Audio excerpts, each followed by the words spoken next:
प्यारे बच्चों नमस्कार, आपका स्वागत है हमारे YouTube चैनल जय क्लासेज पर। आज हम आपके लिए टॉपिक लेकर आए हैं पवनें। और पवन समझने के लिए आपको समझना पड़ेगा कि पवनें कितने प्रकार की होती है। ठीक है, तो पहले तो हम टॉपिक डाल देते हैं पवन।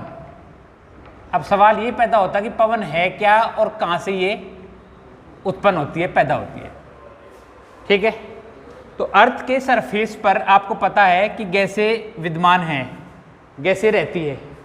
मैंने आपको अर्थ पढ़ाई तो मैंने अर्थ में पढ़ाते वक्त आपको बताया था कि अर्थ की अलग अलग स्थान पर वायुदाब पेटी है। इसका मतलब है कि अर्थ के अलग अलग स्थान का टेम्परेचर अलग अलग, और टेम्परेचर अलग अलग है तो दाब अलग अलग। जहाँ ताप ज़्यादा होगा वहाँ दाब कम हो जाएगा। तो इस कारण से जब पूरी अर्थ पे दो अलग अलग स्थानों पर अलग अलग दाब है तो वायु या जो गैसें यहाँ विद्यमान हैं वो मूव करेगी उच्च दाब से निम्न दाब की ओर। High pressure to low pressure movement करेगी, और गैसों की इस मूवमेंट को ही हम पवनें कहते हैं। बोलो समझ में आई क्या बात? उच्च दाब से निम्न दाब की ओर गैसें मूव करेगी और गैसों की इस मूवमेंट को ही हम पवन कहते हैं। ठीक है, समझ में आ गई बात? ठीक है, पवनें जो है, अगर पवन को हम समझ के चले तो ये तीन प्रकार की पवनें हैं। इसका पहला टाइप होगा स्थायी पवनें।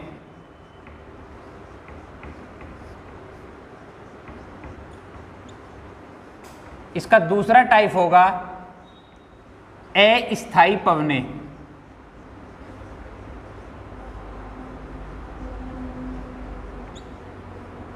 और तीसरा टाइप होगा स्थानीय पवनें।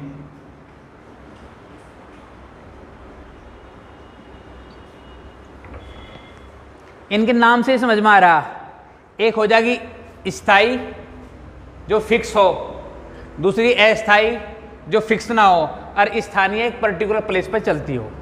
इनकी अलग अलग कैटेगरी है। डल गई भाई? अब देखा बलर कर रहा है अब भी?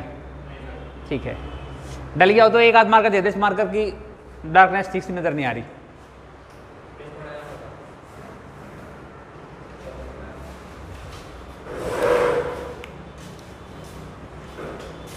तो आओ स्थायी पवनों के अंदर चलते हैं। स्थायी पवनों के अंदर आती है पछुआ पवनें।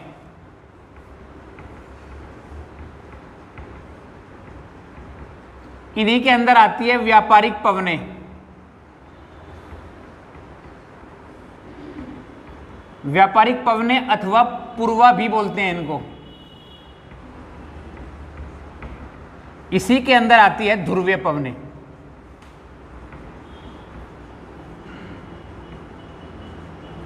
ये तीन प्रकार की जो पवनें हैं ये स्थायी पवन के अंदर आती है। स्थायी को दोबारा से बोल देता हूं। स्थायी पवनें वे हैं जिनकी डायरेक्शन पूरे साल एक फिक्स दिशा में होगी, जिनकी डायरेक्शन समय मौसम परिवर्तन के साथ परिवर्तित नहीं होती, उन्हें हम स्थायी पवनें कहेंगे। ठीक है, इसमें सबसे पहले चलते हैं हम व्यापारिक पवनों की ओर। ये हमारी अर्थ होगी, और अर्थ पर ये हमारी भूमध्य रेखा होगी, माने 0 डिग्री। इस 0 डिग्री से 30 डिग्री नॉर्थ और 30 डिग्री साउथ।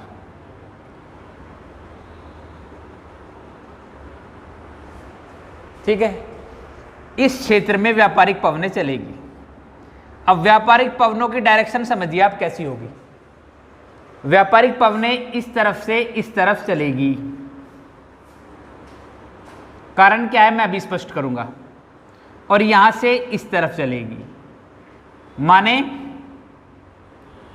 30 डिग्री उत्तर और 30 डिग्री दक्षिण से भूमध्य रेखा की ओर चलेगी। मैंने आपको बताया था कि भूमध्य रेखा पर तापक्रम हमेशा ज़्यादा होता है। क्यों? क्योंकि यहाँ वर्ष भर सूर्य की किरणें अधिक बड़े एंगल पर पड़ती है। इस कारण से यहाँ ताप ज़्यादा होगा, और ताप यहाँ अधिक होगा, T पॉजिटिव होगा, तो प्रेशर लो होगा। ठीक है, क्लियर हो गया? इसके उलट यहाँ टेम्परेचर कम होगा।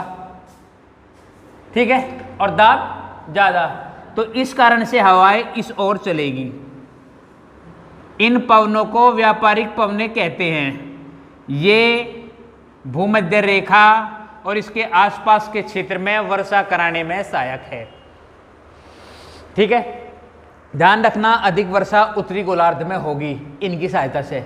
दक्षिणी गोलार्ध में क्यों नहीं होगी उसका कारण बता दूंगा। क्लियर होगी? यहां तक कोई कंफ्यूजन हो तो मुझे बताओ। नहीं है? कोई डाउट नहीं है? मेरी तरफ से आपकी व्यापारिक पवनें समाप्त होगी। अब व्यापारिक पवनें या पूर्वा एक ही पवन होती है, कोई डाउट मत करना इस बात पर। अब बात करते हैं पछुआ पवनें। ठीक है, ये 30 से 60 डिग्री के बीच चलती है। बात कर रहा हूं पछुआ पवनें की। अगर आपकी पछुआ पवनें हम ले तो ये मैंने बताया है कहां चलेगी, 30 से 60 डिग्री। कहां? North and south. उत्तरी गोलार्ध में भी 30 से 60 डिग्री के बीच में चलेगी और दक्षिणी गोलार्ध में भी 30 से 60 डिग्री के बीच में चलेगी। ठीक है, जब मैंने बेल्ट पढ़ाई आपको, वायुदाब पेटी पढ़ाई, तो तब मैंने बताया था कि यहां होता है लो प्रेशर, यहां फिर हाई प्रेशर, यहां फिर लो प्रेशर, यहां फिर हाई प्रेशर, यहां फिर लो प्रेशर। सेम कंडीशन यहां होगी, यहां लो प्रेशर तो यहां हाई प्रेशर, फिर लो प्रेशर, फिर हाई प्रेशर और फिर लो प्रेशर। इससे पहला टॉपिक मैंने वायुदाब पेटी का पढ़ाया था, तब मैंने आपको दाब पढ़ाए थे कहाँ क्या की स्थिति होगी। तो इस 30 से 60 के जो चक्र होगा, इसमें 60 डिग्री से 30 डिग्री की ओर हवाएं चलने शुरू हो जाएगी। कोज है क्या? कोज है high pressure to low pressure. मैंने लिख रखा है देखो, हाई प्रेशर और लो प्रेशर। मैंने कहा था हवाएं उच्च दाब से निम्न दाब की ओर चलेगी। यही कंडीशन यहां होगी, high pressure to low pressure चलेगी, यानी कि यहां से इस तरफ। कोई कंफ्यूजन है यहां तक? नहीं। मैं बात कर रहा हूं पछुआ पवनों की। तो ये उत्तरी गोलार्ध में वर्षा कराने में सहायक होंगी, इस क्षेत्र में, जिस क्षेत्र में ये चलेगी। लेकिन दक्षिणी गोलार्ध में वर्षा नहीं कराती। ठीक है, कारण समझो। उत्तरी गोलार्ध में इन पवनों के मार्ग बाधक या मार्ग अवरोधक बनते हैं, और उन मार्ग बाधक पे मार्ग अवरोधक से किस प्रकार वर्षा कराने में सहायक होगी, ये बात मैं वर्षा के टॉपिक में डिसाइड करूंगा। आज ही वर्षा का टॉपिक पढ़ाऊंगा, तब ये क्लियर कर दूंगा क्या होता है। ठीक है, जबकि दक्षिणी गोलार्ध में इन्हें स्थल पर ऐसा कोई क्षेत्र नहीं मिलता जो इनके मार्ग में अवरोध पैदा करे। कारण ये भी है कि दक्षिणी गोलार्ध में ज्यादातर समुद्र है, तो ये समुद्र के ऊपर से बहती है ज्यादातर क्षेत्र में। ठीक है, इस कारण से यहां ये वर्षा कराने में सहायक नहीं है। अगर आपसे पूछ लिया कि ये वर्षा कराने में कहां सहायक है, तो केवल उत्तरी गोलार्ध में वर्षा कराने में सहायक है। अगर ये उत्तरी गोलार्ध में वर्षा कराने में सहायक है, दक्षिणी गोलार्ध में क्या करेगी? ठीक है, फिर दक्षिणी गोलार्ध में 3 चीजें करेगी। क्या करेगी? 40 डिग्री पर, 50 डिग्री पर और 60 डिग्री पर 3 चीज बनाएंगी। ये 40 डिग्री पर निर्माण करेगी, बता दो इसे,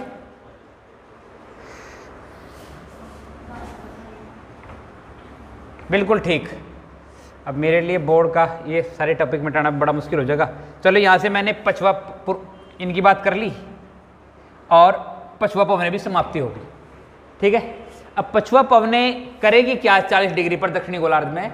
तो 40 डिग्री, 50 डिग्री और 60 डिग्री, क्योंकि इन हवाओं के, इन पवनों के बीच में कोई अवरोध नहीं होता, तो इनकी गति बढ़ती चली जाएगी। ठीक है, जब ये 40 डिग्री पर मोमेंट कर रही होगी तो इसे कहा जाएगा दहाड़ता चालीसा। आपसे एग्जाम में पूछ लेता है दहाड़ता चालीसा होता क्या है। ठीक है, जब ये 50 डिग्री पर पहुंचेगी तो इनकी स्पीड और ज्यादा बढ़ जाएगी, तो इसको कहा जाएगा प्रचंड पचासा। एग्जाम में पूछ लेता है प्रचंड पचासा क्या है। ठीक है, दक्षिणी गोलार्ध में 50 डिग्री अक्षांश पर बहने वाली हवाओं को प्रचंड पचासा कहते हैं, और जब ये 60 डिग्री पर पहुंचेंगी तो इसको बोलते हैं चीखता साठा।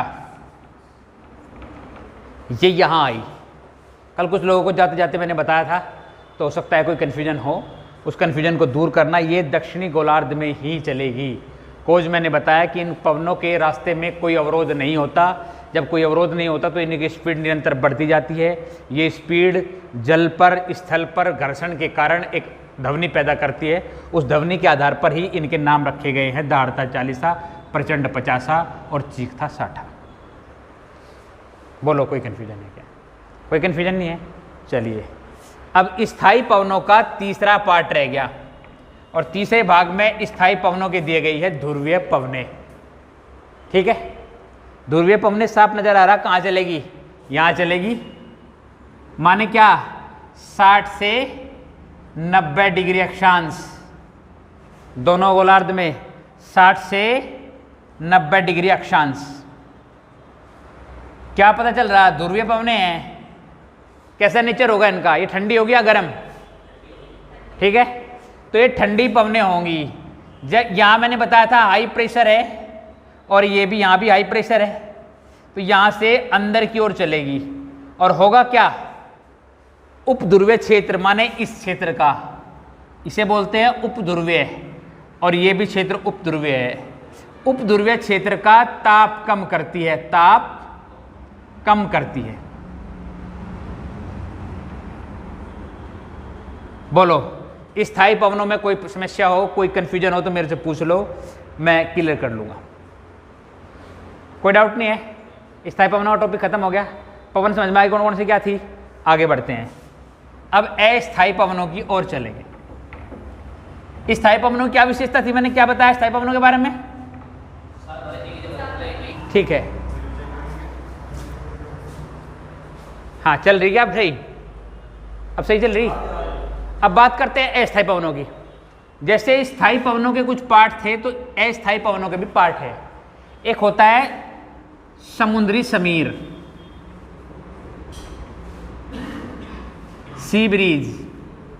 एक होता है स्थल समीर, एक होता है घाटी समीर, एक होता है पर्वत समीर। ये सारे के सारे अस्थायी पवनों के प्रकार है। ठीक है, ध्यान दो जरा।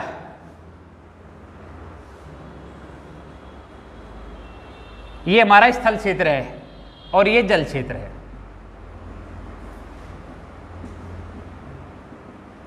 कोई कंफ्यूजन नहीं है? नहीं।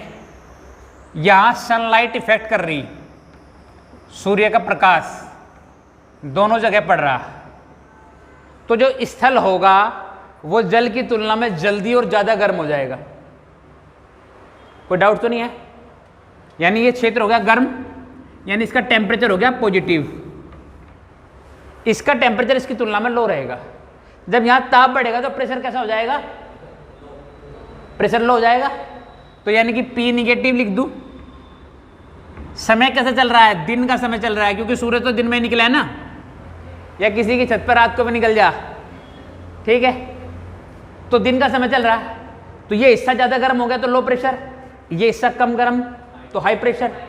तो यहां से हवाएं इस तरफ चलना शुरू कर देगी। कहां से चल रही? समुद्र से। ठीक है, दिन के समय, तो इसे हम कहेंगे समुद्री समीर। टेम्परेचर मेंटेन करती है, जलवाष्प स्थल की ओर लेकर आती है और वर्षा के लिए भी सहायक हो सकती है। क्लियर हो गया? पहला पॉइंट खत्म हो गया। जैसे ही होगी रात, जैसे ही रात हुई तो जल की तुलना में इन भाई साहब ने, स्थल ने अपना टेम्परेचर जल्दी खो दिया, यानी टेम्परेचर हो गया नेगेटिव। कल मैंने बताया था दो प्रकार के विकिरण हैं, एक ऊष्मीय विकिरण है जो अवशोषित करता है, एक विकिरण वो है जो रिलीज कर रहा है। ठीक है, कोई पार्थिव विकिरण जिसको बोलते हैं। स्थल अपनी ऊष्मा खोता है, इसे पार्थिव विकिरण कहते हैं।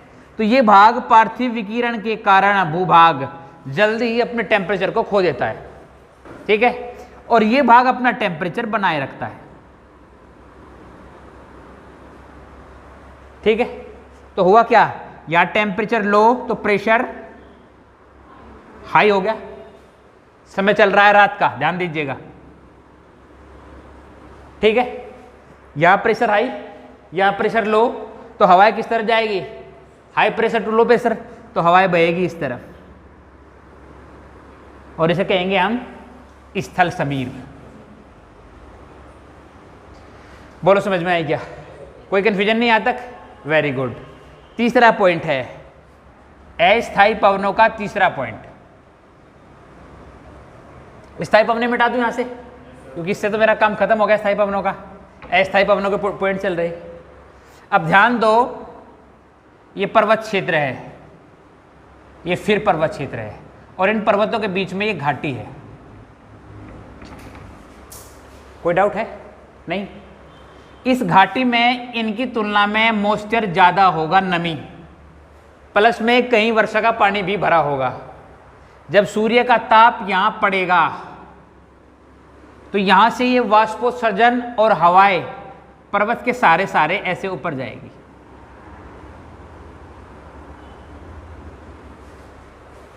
ठीक है, समझ में आई बात? दिन के समय की बात कर रहा हूं, टेम्परेचर बढ़ जाएगा, टेम्परेचर बढ़ेगा तो ताप ज़्यादा हो जाएगा, सॉरी इसका ताप ज़्यादा होगा, क्योंकि यहाँ जल है तो यहाँ ताप कम होगा, तो यहाँ ताप पॉजिटिव और दाब नेगेटिव, तो होगा क्या, ये हाई प्रेशर से लो प्रेशर होगी और ये जाएगी इस तरफ पर्वतों की ओर, इसको कहा जाएगा घाटी समीर। बिल्कुल स्थल वाली बात है, ये वाला जल्दी अपना टेम्परेचर खो देता है, ये वाला अपना टेम्परेचर कम, ठीक है, इस कारण से यहाँ दाब ज़्यादा हो जाएगा, यहाँ दाब कम रात को, समझ रहे? अब जब रात हुई तो ऊपर से नीचे की ओर हवाएं आएंगी, इनको कहेंगे हम पर्वतीय समीर। बोलो कोई कन्फ्यूजन है क्या?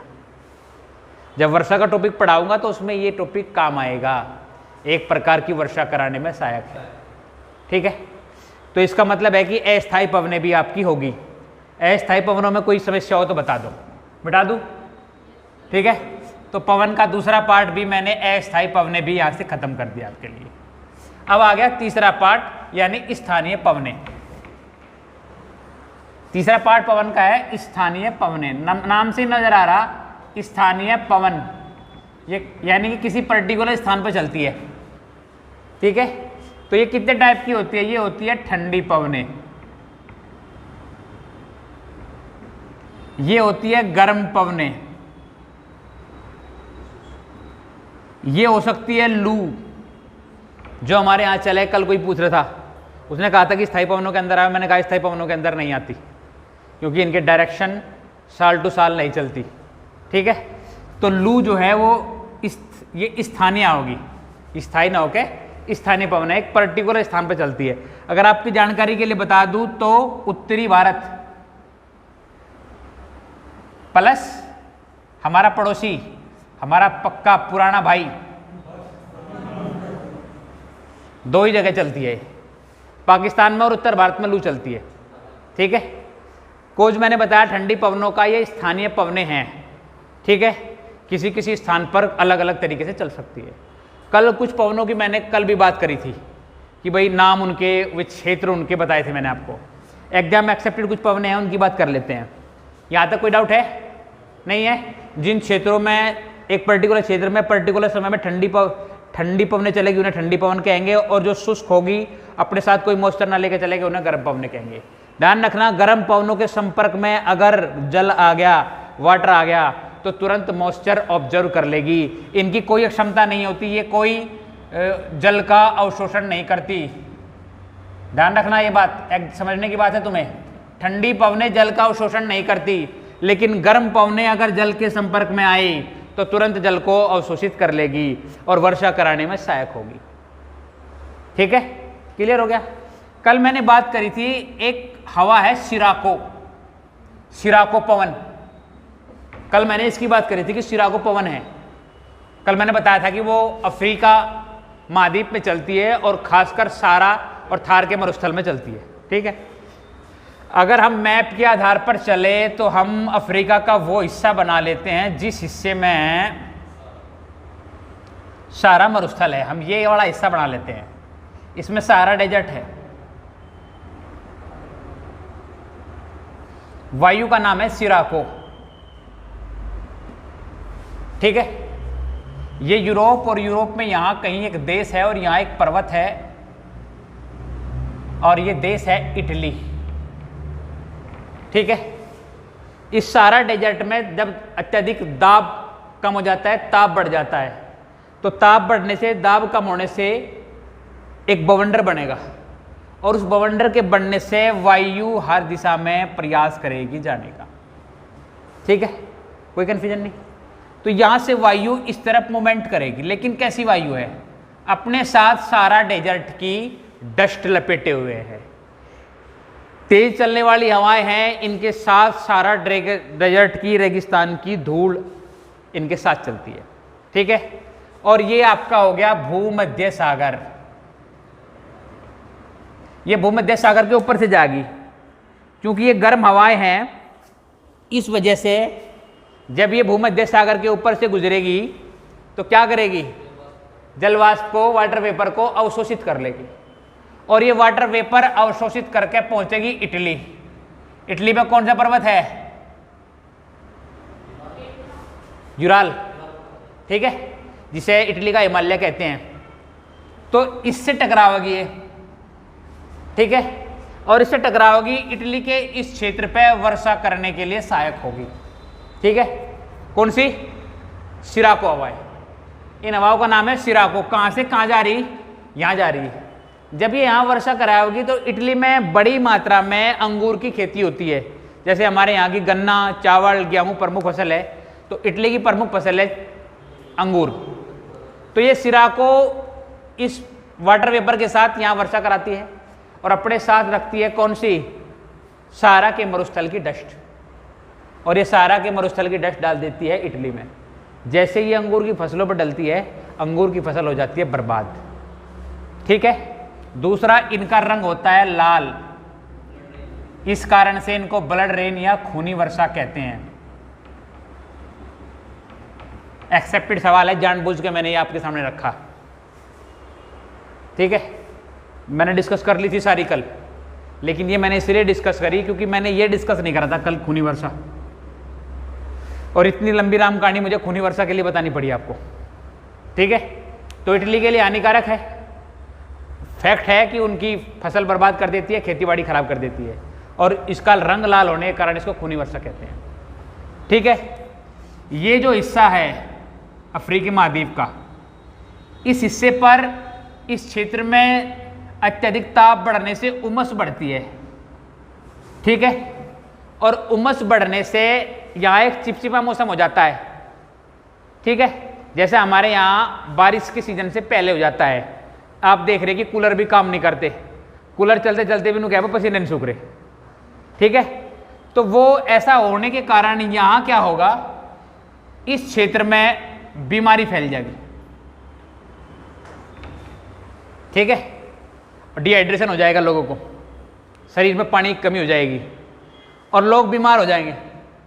अब ये हवा इस तरफ भी बढ़ी, जब ये इस तरफ बढ़ी तो इस समुद्र के संपर्क में आने से इस क्षेत्र पर बारिश कराएगी, और जब ये हवा इस तरफ आएगी तो इस हवा का नाम रखा गया हरमटन।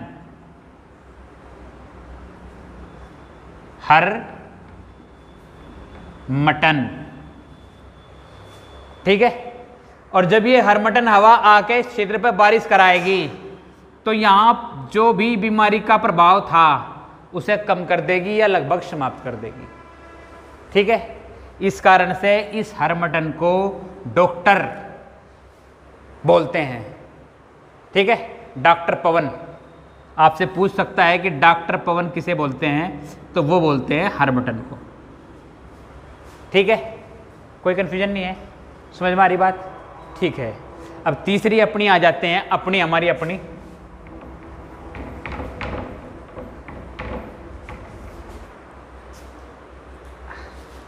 अब यहां आ गए हम, ये हमारा अपना भाई पाकिस्तान। ठीक है, तो लू का प्रभाव जो होता है वो इससे नीचे नीचे और इतने भारत प्लस पाकिस्तान में होता है। लू इतने क्षेत्र में प्रभावित करती है। ठीक है, शुष्क गर्म हवा है। ठीक है, क्लियर हो गया। भारत में एक प्रकार की वर्षा कराने में सहायक है। जो भारत में वर्षा होगी, झंझावत वर्षा होगी, उसमें इसकी भूमिका है। उसके साथ साथ लू के कारण भारत में आंधी तूफान, इस क्षेत्र में उत्तर भारत में आंधी तूफान आएंगे। आप देखेंगे कि जब लू का सीजन आऊँगा उसके बाद आंधी तूफान आवे, पेड़ उखड़ जा, खंभे उखड़ जा, जिसे हम सामान्य भाषा में यहाँ काली आंधी बोलते रहते हैं। ठीक है, तो उसका प्रभाव यही है कि इस क्षेत्र का टेम्परेचर बढ़ा देती हैं। ठीक है, जैसे टेम्परेचर बढ़ेगा तो दाब क्या हो जाएगा, कम हो जाएगा, और जो अन्य क्षेत्र की हवाएं हैं वो इसकी तरफ बढ़ेगी, मूवमेंट करेगी। तो क्योंकि एकदम से दबाव गिरा है तो एकदम से हवाएं मूवमेंट करेगी, हवाएं मूवमेंट करेगी तो इस क्षेत्र में आंधी आएगी और इस पूरे क्षेत्र में लू प्रभावित रहेगी। लू से बीमारी या मर सकता है व्यक्ति। कॉज है डिहाइड्रेशन और प्लस में तेज बुखार। हाँ, पर तेज बुखार और क्या, पानी की कमी,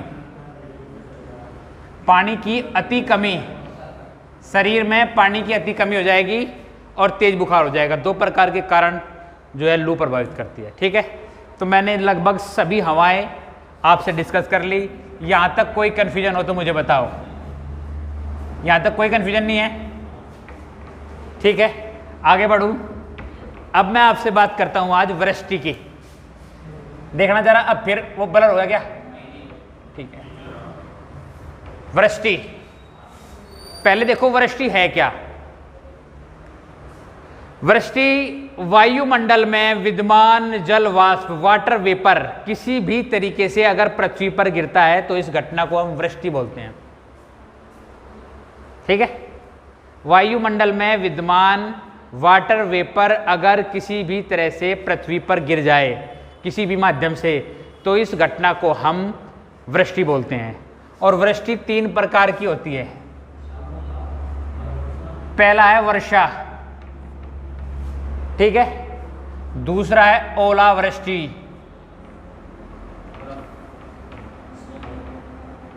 और तीसरा है हिमवृष्टि। हाँ, आप इंग्लिश में बोल रहे बस और मैं हिंदी में। हिमवृष्टि को इंग्लिश में स्नोफॉल बोल दे। नहीं नहीं नहीं, इसी को बोलते हैं। ओले में और स्नो में तो बहुत अंतर है। बिहाफ ऑफ हार्डनेस बहुत अंतर है। एक कुर्सी दे दो भाई, बहुत लेट है भाई। कल भी पूरा लेक्चर पिटने के बाद आया था, आज भी पूरा लेक्चर पिटने के बाद ही आया। हाँ, उसे फिट कर दूसरे को। भाई माँ का मामला है तो हम कुछ कह नहीं सकते। आओ जरा मुद्दे पर आते हैं। पहले मुद्दे पर आते हैं वर्षा। ठीक है, वर्षा का कोज मैंने कुछ आपको बताया अभी, लेकिन पहले बात कर लेते हैं वर्षा के प्रकार की। एक वर्षा होती है संवहनीय वर्षा।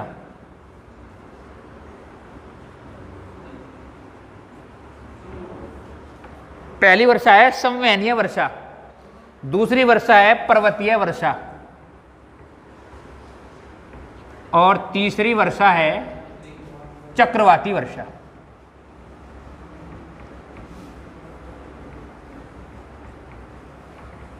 मोस्टली ये मानसून के, भारत में मानसून आते वक्त होती है चक्रवाती वर्षा। आओ बात करते हैं संवहनीय वर्षा क्या है। फिगर से समझ लेते हैं। मैंने इस फिगर पर कितनी बात कर ली आज, ठीक है, फिर समझ लेते हैं। अगर स्थल से जल की ओर गर्म हवाएं चलती है, मैंने बताया आपको स्थल से जल की ओर गर्म हवाएं चलती है, तो यहाँ की वाटर वेपर के साथ मिल जाएगी, जल वाष्प के साथ। गर्म हवा है तो वह हल्की होकर ऊपर उठेगी। क्यों ऊपर उठेगी? जब ये हवा ऊपर उठती रहेगी, एटमॉस्फेयर में ऊपर जाती रहेगी, तो ऊपर जाने पे क्या होता है? ताप। ऊपर जाने पे ताप पे क्या प्रभाव पड़ता है बच्चों? पढ़ा चुका हूं मैंने पढ़ाया कि कितने मीटर जाने पर 1 डिग्री टेम्परेचर डिक्रीज हो जाएगा, क्योंकि अभी हम पढ़ रहे, ठीक है, 65 मीटर अगर हम ऊपर चले गए तो 1 डिग्री सेंटीग्रेड कम हो जाएगा। 1 किलोमीटर जाने पर 6.5 डिग्री गिर जाता है। ये मैंने पढ़ाया। जैसे ही ये जल वाष्प ऊपर पहुंचेगी तो टेम्परेचर गिरेगा, और फिजिक्स कहती है कि जब ताप गिरता है तो जो गैस के पार्टिकल है जो दूर दूर थे वो पास पास आ जाएंगे। इस घटना को विज्ञान में संघनन बोलते हैं, कंडेंसेशन। ठीक है, इस घटना को कंडेंसेशन बोलते हैं, संघनन बोलते हैं। तो जो पार्टिकल्स है किसके, वाटर के, वाटर वेपर, वो इकट्ठे होने शुरू हो जाते हैं। और जब वो इकट्ठे होने शुरू हो जाते हैं तो वो रूप ले लेते हैं बूंद का। ठीक है, जब तक एक बूंद का साइज इतना बड़ा नहीं हो जाएगा कि वो ग्रेविटी के कारण नीचे की ओर खींचेगी, तब तक ये वायु उस बूंद को लेकर घूमती फिरती रहेगी। माने ऐसे बादल जो बारिश नहीं कर रहे। लेकिन जैसे ही संघनित होकर भार इतना अधिक हो गया कि अर्थ की ग्रेविटी के कारण वो नीचे गिरेगा, तो ये बूंद का रूप ले लेगा, और ये बूंद का रूप लेने के कारण वर्षा होगी, और वर्षा का पहला प्रकार हो जाएगा संवहनीय वर्षा। बोलो समझ में आया क्या? कोई डाउट नहीं है? क्लियर हो गया? मिटा दूं इसे? ठीक है, संवहनीय वर्षा आपने पढ़ ली। अब बात करते हैं दूसरे प्रकार की। दूसरे प्रकार की है पर्वतीय वर्षा।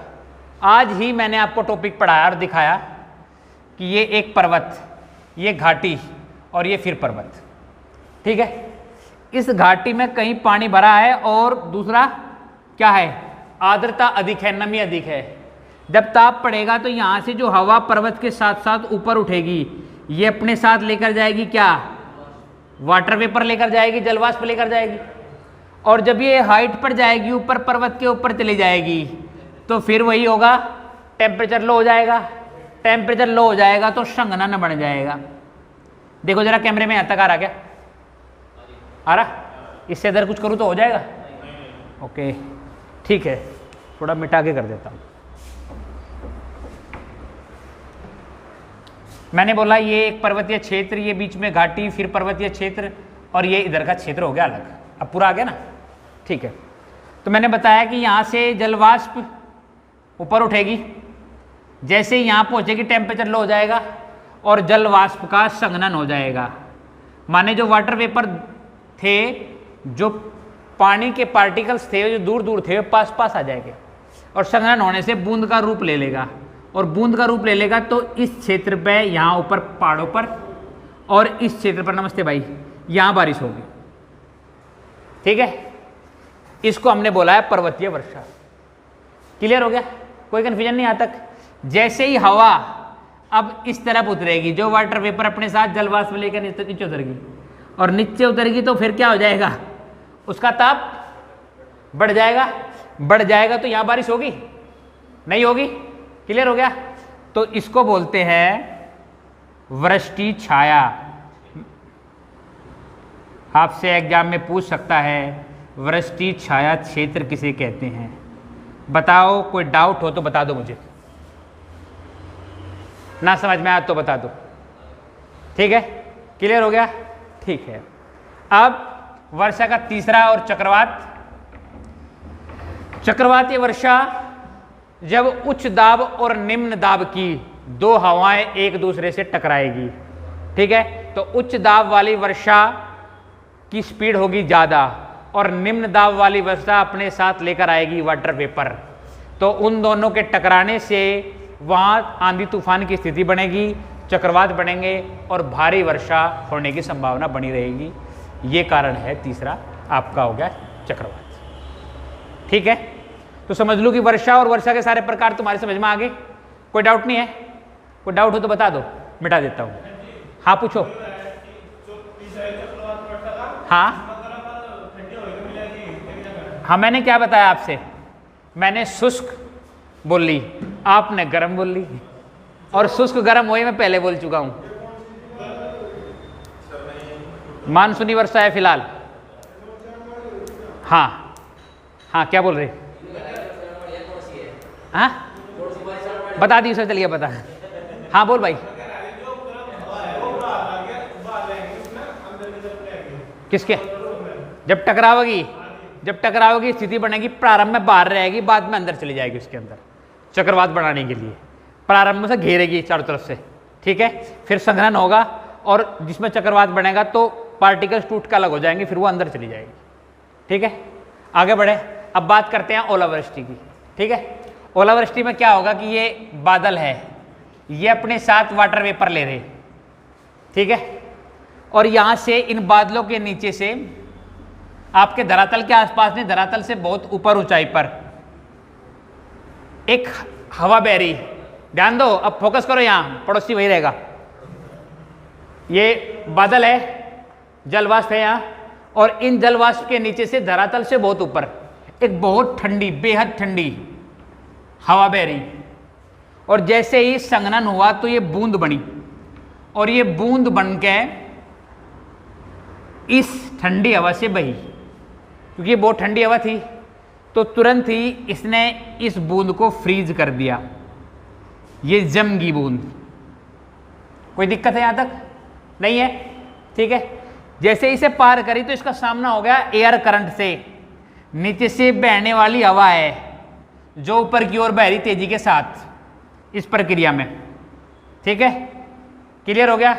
इसी के आधार पर आजकल या अब से 10-20 साल पहले मैं बात कर रहा था आपसे कि इसी के आधार पर यह घोषणा करी जाती है कि आज ओले पड़ेंगे या नहीं पड़ेंगे। तो ये एयर करंट नीचे से जाएगी और एयर करंट टकराएगी इन फ्रीज बूंदों से जो जम चुकी है। ये टकराने से ये बूंदें ऊपर वापस, फिर वापस, क्योंकि वेट ज़्यादा है तो यहाँ से ऊपर नहीं निकल सकती, फिर वापस आएगी। और इस प्रक्रिया, ये प्रक्रिया 2, 3, 4, 5, 6 कितनी बार भी बढ़ सकती हैं, जब तक इन बूंदों का साइज इतना बड़ा नहीं होता कि ये इस एयर करंट के अगेंस्ट अर्थ पर पड़ सके, तब तक ये इस प्रक्रिया को दोहराती रहेगी, ठीक है। जैसे ही साइज इतना बड़ा होगा कि एयर करंट के खिलाफ अर्थ पर पड़ सके ग्रेविटेशनल फोर्स के कारण, तो उस कंडीशन में नीचे पड़ेगी। ध्यान रखना, जो ओले हमें दिखाई देते हैं, ओले का साइज उससे कई गुना बड़ा होता है। जो हमारे पास पड़ता है वो कई गुना, जब वो इस एयर के संपर्क में आता है तो तेजी के साथ मेल्ट भी होता है, तेजी के साथ पिघलता है, और पिघलने के कारण उसका साइज लगभग 10 गुना कम हो जाता है अर्थ तक आते आते, ठीक है। अगर ये इसका रोल ना होगा तो सीधे बड़ी बड़ी शिलाएं पृथ्वी पर पड़ेगी, पता चलेगा ओलावृष्टि हुई, 50 मरे। ठीक है, तो कारण समझ में आ गया, ओलावृष्टि समझ में आ गई, ठीक है। तो वर्षा का दूसरा प्रकार भी मैंने आपको बता दिया, ओलावृष्टि। अब चलते हैं वर्षा का तीसरा प्रकार, ठीक है। वर्षा का तीसरा प्रकार है हिमवर्षा, ठीक है। हिमवर्षा की बात करते हैं। जल की 3 अवस्थाएं हैं, ठीक है। एक है गैस, जिसे मैंने वाटर वेपर कहा, एक द्रव जो जल की बूंदें वर्षा के रूप में पड़ती है, और तीसरी है बर्फ, ठीक है। अगर टेम्परेचर इन वाटर वेपर का